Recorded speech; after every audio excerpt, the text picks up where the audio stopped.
Hello guys, അങ്ങനെ ഞങ്ങൾ trip പോകാൻ വീട്ടിൽ നിന്നൊക്കെ ഇറങ്ങി ഷൊർണൂർ റെയിൽവേ സ്റ്റേഷനിൽ വന്ന് നിൽക്കുകയാണ് ട്രെയിൻ കയറാൻ വേണ്ടിയിട്ട്. ആമിക്കുട്ടി ട്രെയിനൊക്കെ കണ്ടിട്ട് എന്താ അമ്മ എന്നൊക്കെ പറയുന്നുണ്ട്. ഞങ്ങളവിടുന്ന് ട്രെയിനിൽ കയറി ആലുവയിൽ ഇറങ്ങി. നല്ല ചൂടാണ്, ഒന്ന് പൊരി വരി നിൽക്കാനേ പറ്റുന്നില്ല മനുഷ്യന്മാർക്ക്. ആലുവയിൽ ഇറങ്ങി ഞങ്ങൾ ഇങ്ങനെ ബസ്സിൽ പോകാൻ വേണ്ടിയിട്ട് ഇങ്ങനെ കാത്തിരിക്കുകയാണ്. അവിടെ നിന്ന് എവിടേക്കാണ് പോകാമെന്നൊക്കെ നോക്കിക്കൊണ്ട് ഇതെല്ലായിടത്തും ഓരോ ബാഗും കാര്യങ്ങളൊക്കെ ഉണ്ടാവുകൊണ്ട് അങ്ങനെ ആലുവ റെയിൽവേ സ്റ്റേഷനിലെത്തി. ഞങ്ങൾ ഫുഡൊക്കെ കൊടുന്നായിരുന്നു. ആമിക്കുട്ടിക്ക് വിശക്കുകയാണ് പറഞ്ഞിട്ട് ഞങ്ങൾ ഫുഡൊക്കെ കഴിക്കുകയാണ്. ഇതെല്ലാവരും കഴിക്കില്ല, കഴിഞ്ഞാൽ ആമിക്കുട്ടിയെ പതുക്കെ ഇരുന്ന് കഴിക്കുകയാണ്. ഇപ്പം എങ്ങനെ പോകണം എന്നൊക്കെ ഇങ്ങനെ ആലോചിച്ചുകൊണ്ടിരിക്കുകയാണ്. ഇനി കഴിക്കൽ കഴിഞ്ഞ് അവൾ ഫുൾ ആക്റ്റീവായിട്ടുണ്ട്. ബാഗൊക്കെ ഇട്ടിട്ട് പോകുന്നുണ്ട് അവൾ. ഇനിയാണ് KSRTC ബസ്സിലാണ് ഞങ്ങൾ പോണത്. പൊരി വെയിലത്ത് ആമിക്കുട്ടി ഇതിനെ മുകളിൽ കൂടെ പതുക്കെ നടന്നു വരുന്നത്. ഞങ്ങൾ ബസ് കയറി അവിടെ നിന്ന് കുറേ വെള്ളം, ഫ്രൂട്ടിയും പെപ്സിയും കാര്യങ്ങളൊക്കെ വാങ്ങി, തണുപ്പിനൊക്കെ വാങ്ങി കുടിച്ചിട്ടാണ് ബസ്സിൽ അവൾ തൂങ്ങിപ്പിടിച്ച് നിൽക്കുകയാണ്. ഞങ്ങൾ ഇപ്പോൾ പോണത് മൂവാറ്റുപുഴയ്ക്കാണ്. അവിടുന്ന് അവർ ഒന്ന് പിക്ക് ചെയ്യും ഞങ്ങളേനെ. ആമിക്കുട്ടി നല്ല ഹാപ്പിയാണ്. ഞങ്ങളിതാ വണ്ടിയിൽ കയറി. നല്ല മഴയൊക്കെ പെയ്തുന്നു കേട്ടോ. അവിടെ ഞങ്ങൾ ചെന്നത് അറിഞ്ഞുകൊണ്ടോ മഴയൊക്കെ പെയ്തുന്നു. അങ്ങനെ വാഗമൺ എത്തിയത് കേട്ടോ. അവരെ വണ്ടിയിലാണ് പോകണം. പടച്ച് കൂട്ടുണ്ടായിട്ട്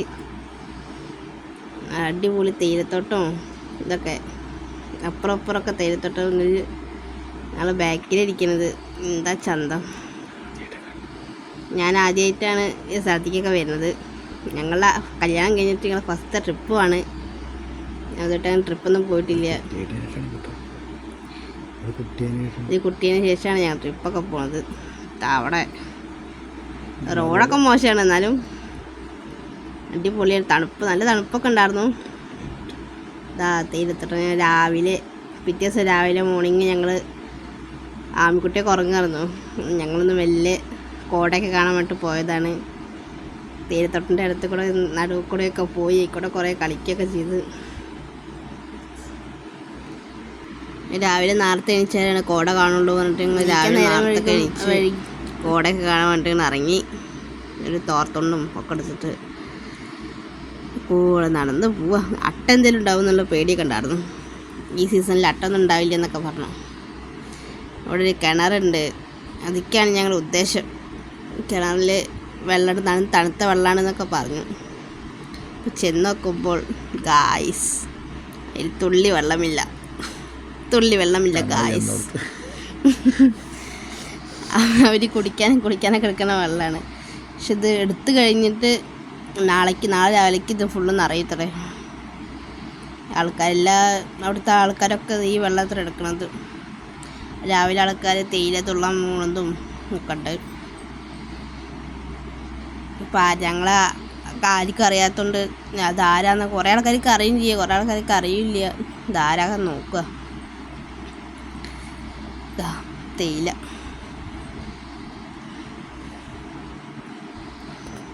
ഇതെങ്ങനെ നുള്ളണതെന്ന് അറിയില്ല.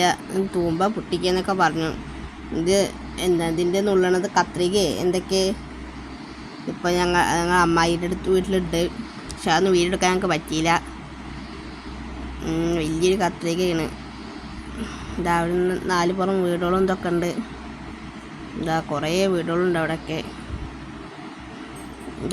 കോട രാവിലെ തോർത്തുണ്ടും ഇതൊക്കെ തലയിലൊക്കെ ഇട്ടിട്ട് മഞ്ഞ് കൊള്ളാതിരിക്കാൻ വേണ്ടിയിട്ട് റോട്ടിൽ കൂടെ കുറേ ആൾക്കാർ പോകുന്നുണ്ടായിരുന്നു. ബൈക്ക് കൊണ്ടും ട്രിപ്പിന് വന്ന ആൾക്കാരും ഇതൊക്കെ. ഇപ്പം ഞങ്ങളെ കണ്ടിട്ട് നോക്ക്. അവിടെ കുറേ പേരക്കുണ്ട്. പിന്നെ കുറേ കഴിഞ്ഞ് കോടയൊക്കെ പോയി ആമിയൊക്കെ നീച്ചൊക്കെ പോകും. ആമീനെ കൊണ്ട് വന്നു എല്ലാവരും പോന്നപ്പോൾ. അവൾ നല്ല സുഖമായിട്ട് കടന്ന് കുറഞ്ഞ് നീച്ചിരുന്നു. പിന്നെ ചൂടുകുരു ഇതൊക്കെ നമ്മളവിടെ പാലക്കാടൊക്കെ നല്ല ചൂടല്ലേ. അവിടെ നിന്ന് ഇടയ്ക്ക് കയറി വെക്കുമ്പോൾ ഉള്ള ചൂടുകുരു ഒക്കെ പോയി. നമുക്ക് നല്ല ചൂടുകുരൊക്കെ ഉണ്ടായിരുന്നു. നല്ലൊരു ക്ലൈമറ്റാണ് അവിടെ. അസുഖങ്ങളൊന്നും ഉണ്ടായില്ല ഭാഗ്യത്തിന്. അതേപോലെ തന്നെ നമ്മളിപ്പോൾ ഒരു ആമിത ഉറങ്ങി നീച്ച് ഫോട്ടോഷൂട്ടിന് നിൽക്കുകയാണ്. അവളെ മുഖം കണ്ടാൽ അറിയാം നിങ്ങൾക്ക്, നല്ല സുഖമായിട്ട് അവൾ ഉറങ്ങിയാണ്. മൈലാഞ്ചി കെട്ട് കല്യാണത്തിന് പോകുന്നതാണ്, മൈലാഞ്ചി കെട്ടിട്ടാണ് വന്നവള്. ഇനി ബാക്കി വീഡിയോ ആയിട്ട് നമ്മളെ ചേച്ചി അവളെ പൂവും ഈ വീഡിയോ കണ്ടവർ ഷെയർ ചെയ്യുക, ലൈക്ക് ചെയ്യുക, സബ്സ്ക്രൈബ് ചെയ്യാത്തവർ എന്താ പെറുക്കി കളിക്കുക, മാക്സിമം ഷെയർ ചെയ്ത് കൊടുക്കുക. Okay bye. ഇത് എന്താ അമ്മ എന്നൊക്കെ കുറേ ചോദിക്കുന്നൊക്കെ ഉണ്ടാവള്.